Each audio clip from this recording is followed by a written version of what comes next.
who was convicted of corruption charges for attempting to sell Obama's former Senate seat, and domestic style icon Martha Stewart, who was convicted of lying to federal prosecutors. We're going to make a scrumptious meatloaf sandwich, which is Donald's favorite sandwich. I've never had meatloaf this good. Stewart has demonstrated she's no fan of the president, once giving him the middle finger in this Instagram photo. But she once hosted her own version of The Apprentice. It really, really bothered me that you talked about quitting. I don't think I've ever quit a job. I mean, I've gone through going to jail. The president's made it clear he's willing to issue pardons to controversial figures, starting with former Arizona Sheriff Joe Arpaio. Democrats believe the president is sending a message to his own former aides in legal jeopardy. I think Manafort knows it. I think Michael Cohen knows it. I think others know it. I think Robert Mueller probably knows it, and it has the potential to be an obstruction of justice case. The White House, which just welcomed reality TV star Kim Kardashian to meet with the president to talk pardons, denies that.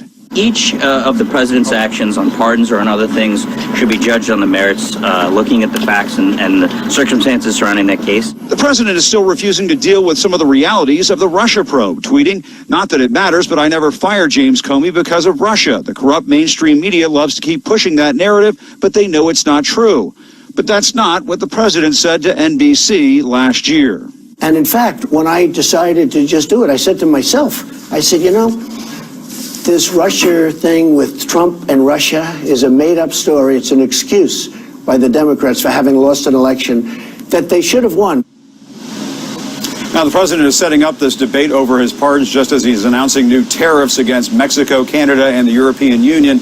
Those countries and the European Union are all talking about retaliating against the U.S. by imposing their own tariffs on American products, actions that could drive up costs for American consumers. Wolf, that may be the real price of the Trump reality show this week. But getting back to those presidential pardons, a White House official just told reporters on Air Force One that the celebrity status of some of the people that the president is considering is not a factor in his deliberations on who he's going to pardon. That's the official word from the White House in just the last several minutes. All right, Jim Acosta with the very latest for us. Thank you. The president has ignored the regular process for issuing pardons, which normally includes advice and recommendations from a unit within the U.S. Justice Department. Let's go to our justice reporter, Laura Jarrett, for us. So, Laura, how unusual is all of this? Well, Wolf, both the process and the timing here are quite unusual. In the typical case, someone who wants a pardon makes a petition